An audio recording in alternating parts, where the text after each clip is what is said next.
पुस्तकातला अजून एक वैशिष्ट्यपूर्ण भाग म्हणजे श्रीकृष्ण चरित्राचा पण समावेश यामध्ये आहे. तर याविषयी पण सांगाल? मी तुम्हाला माझ्या पुस्तकाची एक जनरल सांगतो, की योगाचं पुस्तक शास्त्रीय न वाटता ललित वाङ्मयासारखं मनोरंजक वाटलं पाहिजे, असा माझा मूळ हेतू. त्यामुळे मी योगाचं वर्णन केलं, पण आहाराचं केलं, दैनंदिन दिनचर्या कशी हवी याचं केलं. योग सिद्धाच्या कथा पण दिल्या. त्या तर म्हणजे सगळ्या वाचकांना आवडतात, की बाबा योगाने सिद्धी येते आणि काय-काय योग करू शकतो. आता मी तो भाग सांगत नाही, ते मोठं चॅप्टर आहे. पण श्रीकृष्ण चरित्राचं एवढ्यासाठी वर्णन करतो, की श्रीकृष्णाला आपण योगशास्त्राचा जनक मानतो, गीता सांगितली आहे. आणि भगवान कृष्णाचा जन्म हा आपल्याला माहीत आहे. मी ती कथा थोडक्यात सांगतो आणि मग समोर जातो. याच्यात पहिलेच एक वाचकांना सांगतो किंवा श्रोत्यांना, की बुवा श्रीकृष्णाचा हा जो मी भाग लिहिला आहे, योगशास्त्राच्या दृष्टीने, हा तुम्हाला आवडेल तर स्वीकारा, नाहीतर तुमचं ईश्वर म्हणून तुम्हाला कृष्ण आवडतो, तर तुम्ही त्या दृष्टीने बघा.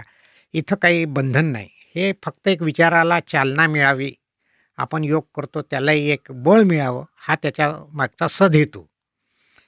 आता आपण कृष्ण जन्माची कथा घेऊ, की कृष्णाचा जन्म झाला आणि कथा मोठी आहे, मी थोडक्यात सांगतो. भगवान महादेवाने पार्वती मातेला म्हटलं, की "कृष्ण आलाय, जन्म झालाय, मी जातो."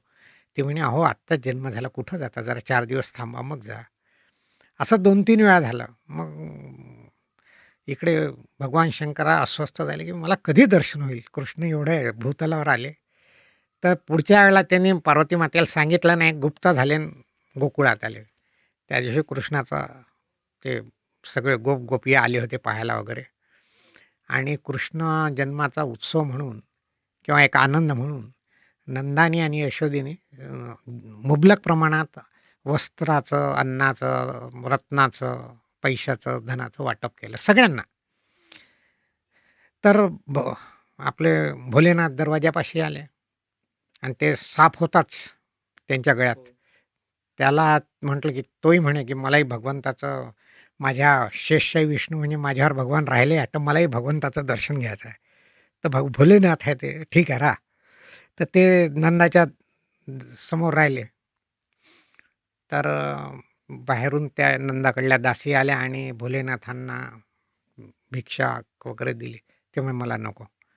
मग त्यांनी यशोदा मातेला सांगितले, त्यांनी हे घेतलं नाही. मग वस्त्र वगैरे पाठवले, रत्न वगैरे. मला नको. मग त्यांनी तेही सांगितलं, की ते काहीच घेत नाही. आणि मग यशोदा मातेलाही वाटलं, की काय द्यावं बा यांना? मग तिचंही ते आल्या गेल्याला गोप-गोपीत ती रमून गेली.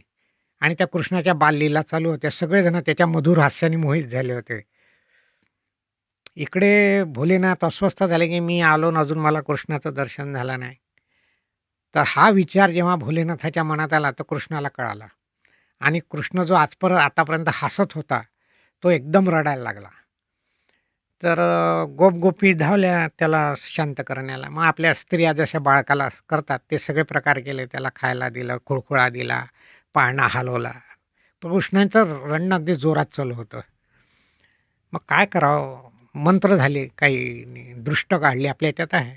पण कृष्ण रडायचा थांबत नव्हता.